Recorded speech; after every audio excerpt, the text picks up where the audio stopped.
السلام علیکم۔ آج کی ویڈیو میں آپ سورہ انفال آیات 11 تا 19 کا سوال نمبر 1 اور سوال نمبر 2 کا جواب نوٹ کریں گے۔ یہاں پہ سورہ انفال آیات 11 تا 19 کے صفحات کی پکس بھی شو کر دی گئی ہیں تاکہ آپ تمام آیات بآسانی پڑھ سکیں اور اس کا ترجمہ بھی پڑھ سکیں۔ اس کے علاوہ آیات میں موجود مشکل الفاظ کے معنی موجود ہیں۔ سوال نمبر 1، اس سبق میں غزوہ بدر کے حوالے سے اللہ تعالیٰ کی کن انعامات کا ذکر ہے؟ اللہ تعالیٰ کے انعامات۔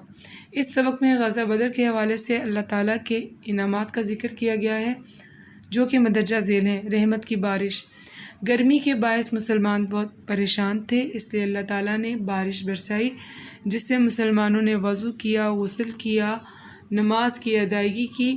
اس طرح شیطانی وسوسے ان سے دور ہو گئے۔ پرسکون نیند۔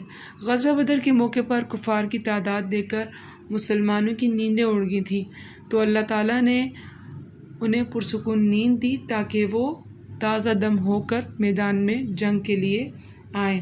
خوف سے نجات۔ کفار کی تعداد کی وجہ سے مسلمان بہت زیادہ خوف زدہ تھے۔ اللہ تعالیٰ نے رحمت کی بارش برسا کر اور پرسکون نیند عطا کر کے انہیں اس خوف سے نجات دی۔ میں نے رحمت کی بارش میں کچھ جملے تبدیل کیے ہیں، آپ بھی ویسے ہی لکھیے گا۔ فرشتوں کی مدد۔ اللہ تعالیٰ نے مسلمانوں کو فرشتوں کی بشارت دی اور اس طرح میدان جنگ میں 1000 فرشتوں نے عملی طور پر شریک ہو کر ان کی مدد فرمائی۔ یہ بھی اللہ تعالیٰ کا بہت بڑا انعام تھا۔ سوال نمبر 2، کفار کے ساتھ مقابلے کی صورت میں سورہ انفال کی ان آیات میں کیا ہدایات دی گئی ہیں؟ اہل ایمان کو ہدایات۔ کفار کے ساتھ مقابلے کی صورت میں اہل ایمان کو جو ہدایات دی گئی ہیں وہ مندرجہ ذیل ہیں۔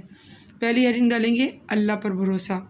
اہل ایمان کو ہدایت دی گئی کہ وہ اللہ کے بھروسے پر جنگ میں شریک ہوں تاکہ اللہ ان کی مدد فرمائے اور کسی طرح کے شیطانی وسوسے میں نہ آئیں۔ پیٹھ نہ پھرنا۔ مسلمانوں کو یہ بھی ہدایت دی گئی کہ وہ کفار کی تعداد سے گھبرا کر میدان جنگ سے پیٹھ نہ پھیریں بلکہ کفار کا ڈٹ کر مقابلہ کریں۔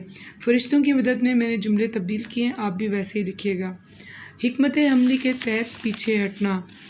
ان آیات میں مسلمانوں کو یہ بھی ہدایت دی گئی کہ اگر وہ میدان جنگ میں دشمن کو دھوکہ دینے کے لیے یا پہلو بدل کر وار کرنے کے لیے پیچھے ہٹیں تو ہٹ سکتے ہیں۔ اپنی فوج کے ساتھ مل کر لڑنا۔ ان آیات میں مسلمانوں کو یہ بھی ہدایت کی گئی کہ اگر وہ میدان جنگ میں لڑتے لڑتے آگے جا پہنچیں اور اپنی فوج سے دور ہو جائیں تو واپس آ کر اپنی فوج کے ساتھ مل کر لڑ سکتے ہیں۔ یہاں بھی جو میں نے تبدیلیاں کی آپ ویسے ہی رکھیے گا۔